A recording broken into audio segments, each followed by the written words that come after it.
Abonnez-vous gratuitement sur votre chaîne YouTube congodialogue.com. Abonnez-vous gratuitement sur votre chaîne YouTube congodialogue.com. Les véritables partis du peuple congolais.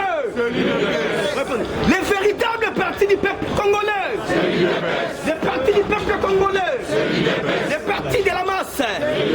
Les partis de la démocratie. Les partis mieux instruits. Les partis de la vérité. Les partis de la démocratie.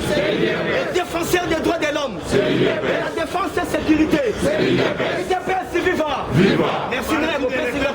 Ouais. Parti de l'État des droits d'auteur. Ok. Chers compatriotes, bonjour, état d'urgence et Cécilie. Mais à Liboso, toi, oui, le président est lobby. Ah oui, convocation ici, il y a qui met. Bon, là, ça rappelle tout. Numéro à plein d'angopé. Le numéro à plein des Arayangol. Numéro à plein d'Yangol. Numéro à plein d'Yangol. Parce que plein de gens sont numérotés. Convocation, il y a qui sont numéro dans le Balamogoya. Donc, donc, bon, son numéro à plein de Kabila, avant qu'elle décalate. Les polices, numéro à plein d'Angwana. Déjà. Numéro plein de parce que tant Bassali, Maram Nabango, il fait ça bien programmé. Numéro plein à la case. Numéro plein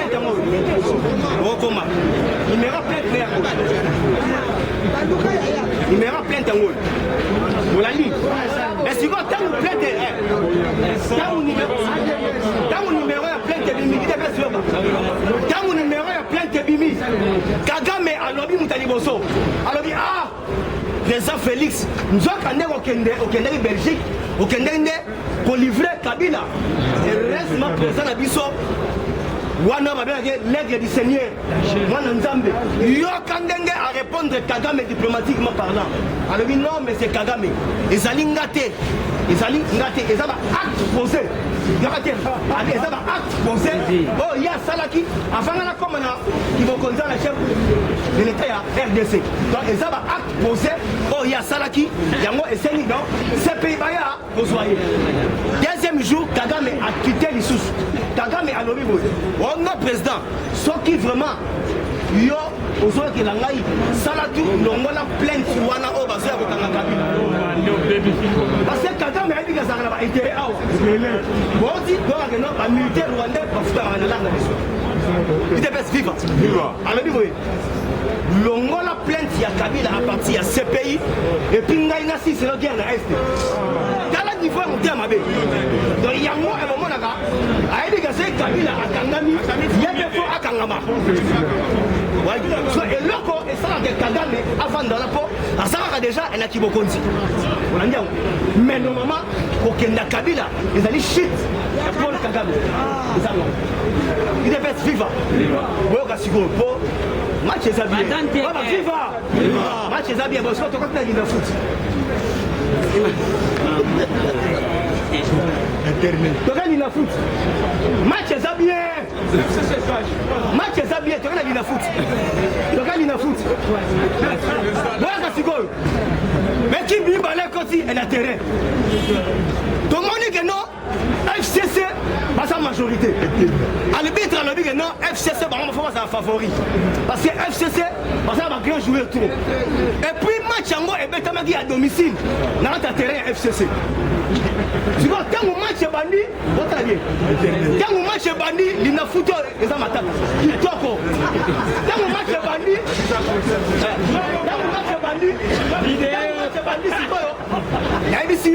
FCC a bandit qu'on raté bandit. Donc, Azo raté babi na niveau ya kosaranate. Ok, c'est quoi, cash, tu vas mettre un système où il y a 4-4-2. Le système, tu dois défendre les gars, mettons maintenant là-bas, action, là-bas, contre-attaque. Tellement si quoi, cash, tu es bien en tout cas. Batunyo so, grand joueur de Somalagi et Nangambouana. Donc, je veux dire, FCC, on a la majorité des anciens. Donc, Bango Moutouda et Bazali, arbitre peut même Bazali pour FCC. Il y a ma grande surprise, match et raté match. Et Bandi Boé, Bandi pour rater Babi. Parce que si on cache, tu mets un système d'observation. Parce que Bango, les gars, ils sont là-bas. Première mi-temps, ici, la raté. Et si les 0-0, tous sont à deuxième mi-temps. Il y a ici, Basali biso attaque moko boye. To sali contre-attaque et compréhension à gardien, la défenseur là-bas bâti si Otobi.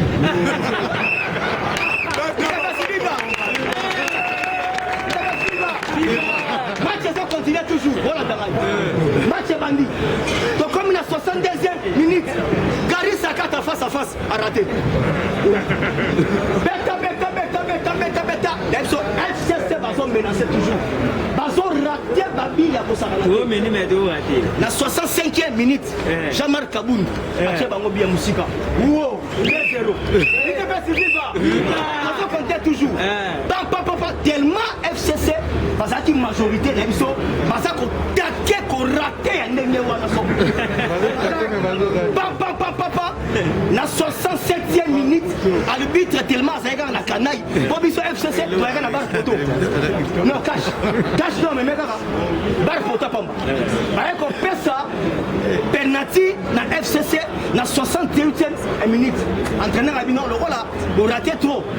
Grand joueur peut à Beta Kala, à Zaki Wana. Vous savez, penalty à Beta. Grand joueur pour Wana. On peut minap. Alors, on peut se penalty maintenant face à face. À Chango Penda bien, et Kota. Bon, ça va, on peut minap rejoindre penalty à Beta. À quel moment Beta a raté penalty? Il est pas si viva. Viva. Dans le poteau, a raté penalty. Ok, les Zaki Wana. Parce qu'il y a un attaquant là-bas, il y a Makassi. Mais attaquant, on a comme John Numbi. Attaquant, on a donc Yazalaga. Et tout y est continu. A raté Babi le niveau, il y a aussi raté. La 75e minute à deuxième mi-temps, Fatih Boto a tué Bango, troisième but à KO. Voilà, Braza. Il est pas si viva. La émission, encore 2 minutes. Elles sont FCC Bazako raté Kaka. Là, on s'est raté. Sikoyo, Malamoko, na 78e minute, meilleur attaquant à Bango John Numbi, Azur Rouge. Tellement brutal, et les gars qui a trop, Azur Rouge. Dans Azur Rouge, Abima, Aboïko. Abima. Allez, ma camarade commissaire, l'image, Agi Libanda, Tango Forbabi, Kendall le côté, ou camarade Abima.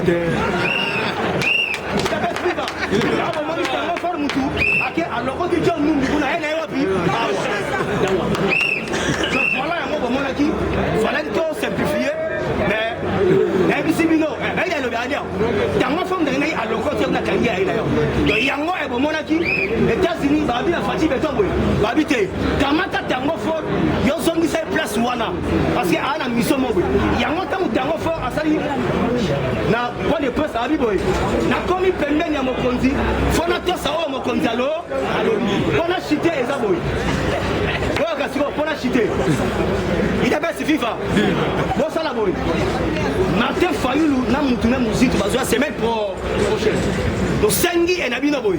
Ton son va déjà la ministre de la santé. Et puis ton son va bien docteur Mouyembe. Parce que la ministre président à lobby état d'urgence Cécile mais habitant ça l'avocat. Parce que est malade il ça. Alors, le rôle à Batouana Fayoulou a ouvert les États-Unis. Nous y avons déjà la France. Pour ça, on a la délégation belée. Il faut aller à la quarantaine. Il a pas vivre. Déjà, tu as dit, ministre de la Santé. Il faut aller à la quarantaine. Fayoulou, nous y sommes à la quarantaine. On va aller à la quarantaine parce que la vie est malade. Il a pas vivre. Alors, bon véhiculer un message. On va parler de tout. Il faut aller à la quarantaine. Voilà les quarantaines. Voilà numéro Nangaï, bis 243, 97, 20, 44, 237. Bis 243, 97, 20, 44, 237. Je dis et je vous remercie. Merci beaucoup. IDPS viva. Comment t'appelles ça la viva? Parce que matière des alliés, Internet n'a l'obité. Internet, voilà ça forme. IDPS viva. Combattant lobby. Oh, Tosengi. Batwa, la mouka, baromi, Osema Moussa. J'appelle même lobby avec au toqué pop. Oh, et pas Mac, amen. À lobby, on a besoin d'un coup de la chilo. À part Wana, Moutouabel, elle est partie à photo. Les amis Mouzi. À lobby, mon président Mok, à son premier ministre. Il n'y a pas les gens à beaucoup de dollars. Il y a un autre PC internet au Béni Rwandais. Bagenda Koyo, qu'on a mis au la batterie. Il y a smartphone. Ah, on a épuisé, on a opposé à lobby à Kagame, na Rwanda. A lobby était Kagame biloko sala na mbeko na mboka ya batu okoyoka ndenge kokomela yo okozwa mama na retour nzoka ba militaire ya Rwanda bafuta bango mboko eutaka awa na ebisi okuna na Rwanda matanga ya maka na ebisi yo Chilombo ebele bako décourager o tobengi au sommet de l'état na ba pays Afrique parce que babandaki contribuer na malheur na République démocratique du Congo awa na ebisi yo Afrique le la gâté à salini avoya na Congo il faut ya na o tobengi opération ya Ganyaga. Merci. Tu n'y as pas porte-parole wana. Alobi na yebi été. Batuni porte-parole. Oyaka koloba na kombo yana. Nani pe mutatindaka. Alobi mutatindanga bato asala nga te c'est ça ba nemi. Oto Evariste Bochab Bachadari. Awa na yebi sio basale Mugamba. Démocratie. Boto bote. Soka linga sala maela linga karamana fatite. Puisque IDPS c'est ça pour l'état de droit na démocratie. Mais yo ke loko. Ba beti kabana na bango puisque akotanga maître prise mokonzamboka na procès. Atanga ki angote. Benoît Simon refanga obi mais oui yo mokonzamboka ba tangi yo a maître prise. Yakana no osamba. Le fata koya. Mabe kolobo. Le fati siko ya koya. Papa procès à 100 jours ça ya yo mokonzamboka boto bote. Oui. Du fait que Benoît Luamba na batuna bango kuna. Il y a FCC, va créer par tous les moyens, va destituer mon cousin. On a vu ça bango et ça pour rater non événement. Il y a un moni et zongeli bango. Papa, yoza patron, au Pessingambong. Au lobby, betelanga de niveau. Kaka yomoko patron, au yeli sous ko yibangambong, muto Pessingambong. Ça c'est il y a un moni Nérémy Moula y a en prison, ba wakeli masou.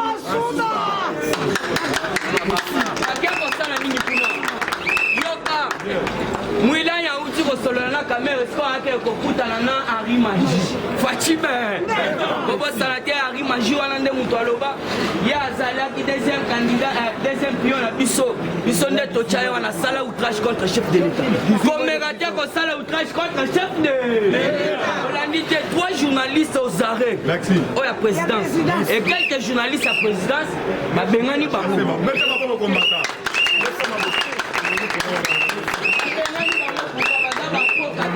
Fati soka siligi eza mabemaka.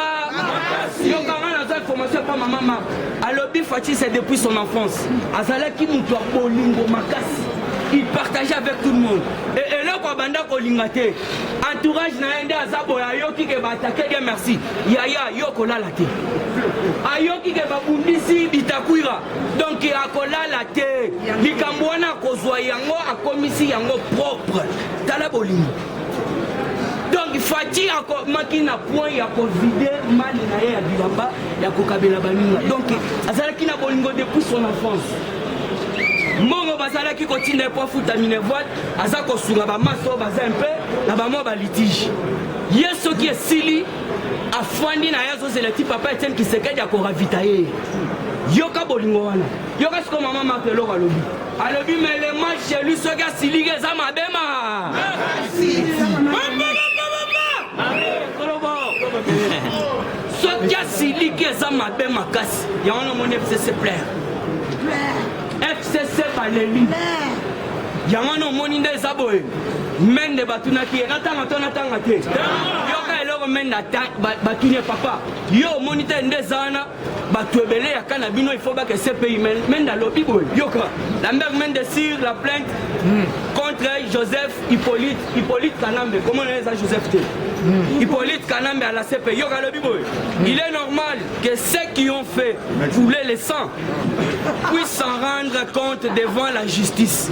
Je ne suis pas de ceux qui estiment que des crimes doivent être justifiés parce que ceux qui les ont commis sont des manquants que je soutiens. Non, si le sang a coulé, il faut exactement que ceux qui sont responsables en répondent.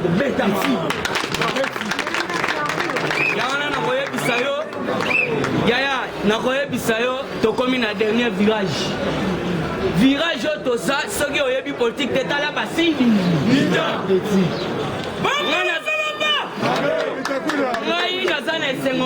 Pourquoi? C'est depuis Fachi a sali otobengi réforme à la justice. Naza kola la kitoko. Fachi a sali réforme à l'armée. Et d'ailleurs, tu as une information. Général Amissi Kumba dit tango fort. Lobby le 27 basali remise. Yamakas. Numbi azala quitté, mais otobengi représentant à Numbi comme on a ezali général, puisque biso topé sa information sans formol. Boto boté. Na kopé so combo à général wana. Voilà, remise et reprise à l'inspectorat général des FRDC, c'est lundi 27 juillet 2020. Numbi pas présent, représenté par lieutenant général Pacifique Masunzu.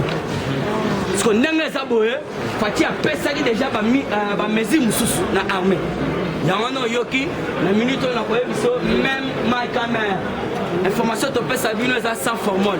Jusque là des hélicoptères ezali na aéroport ya américain. Donc tous les généraux il faut pas que formation. Yangana ma caméra place à la déclaration lobby à lobby boye. Le gouvernement des ISA, donc ISA cela veut dire il y a États-Unis soutiendra la formation visant à la professionnalisation des FRDC pour améliorer la communication des civils et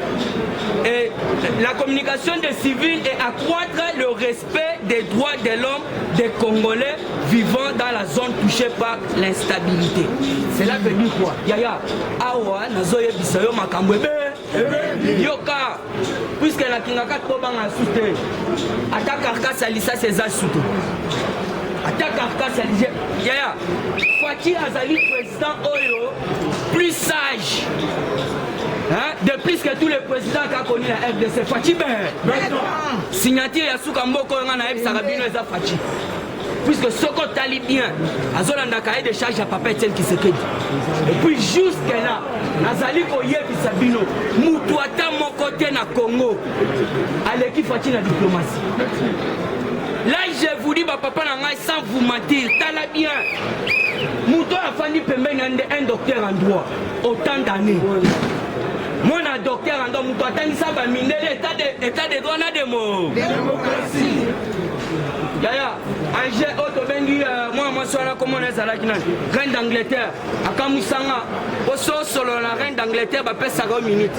Même quand le papa est qui serait là, que non, solo la reine d'Angleterre, bah, il y a plus ça, que un démozo, ça à 30 minutes. Mais l'air, papa est à côté, bah, Zobet Ali solo la reine d'Angleterre, à lobby, l'oban a un tir au collège. À Fongola, c'est lui qui enseigne la démocratie et l'état de droit au monde. Papa, plan est simple. Fati déjà abeti bango kindobika. Kamere va proposer le premier ministre du fait que l'air va causer la couana. Oyo Beno Lomba a destitué mon Konzamboka. Tambo Mombaye président va voter ballon à bangoana. Ti basali ballon sous Kabila zone. Mais yoka Beno Lomba démissionné. Kamere makaleka. Kope simbite. Kope simbite. Fati petre ça. C'est ça. Azu oyo. Aboki na coup d'appel ya maté. Azu sigo mususu. Pe auto bengo na Pierrot. Aboki na TGI ya Gombe. Qu'est-ce qui se passe? Puisque Ndenge Zana a vu déjà 3 personnalités à cour constitutionnelle à nommer Bango. Alors Ndenge Zana, qu'est-ce qui se passe? Oyo Tobengaki avocat de la République. Il y a déjà ça soupçonné pour comment mon conseil constitutionnel. Puisque pour la bango, il y a l'homme simbité, l'homme attaque congolais. Allez, l'attaque message journa. Alors nous avons fait tant de mal à ces pays. Nous devons nous repentir. Merci. Kenzame Sikoyo a pardonné Bisso. Donc on continue. continuer bon et puis je suis déjà un vieux papa. Na koki ko finir ba jour na bon côté. Pourquoi bazala qui si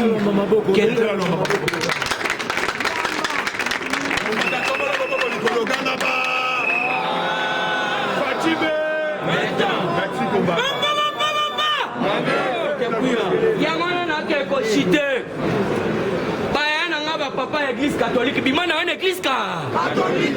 C'est depuis conférence nationale souveraine, va trahir papa Etienne. Accord Addis Abeba, accord Addis Abeba va trahir rien. Il y a Saint-Sylvestre au premier ministre Fabi Mana opposition, va trahir. Yo zo traîner Kafuna. Ah déjà ton père c'est fatigué. Vous quand tombolo, ba place nous surtout ba Saint-Luc, ba Notre-Dame, ba nan tokotia restaurant pi. Bango batamboli papa 15 millions chilombo yibi na caméra justice ya solo bino ce n'est pas 15 millions c'est 50 quelques millions de dollars bakangi caméra yosko lingo sala marche mbongo yokutoliete okomi ko sala kaka ba marche siko yoke loko salami chole na auto bengi Norbert Basengezi na banemi Mwilanya yaya eza conglomérat so ya bandoki batu wana nyoso tu basala place moko yango il faut comprendre que na prison balingi bango te babwa kelie masu babetela ba prisonnier makoko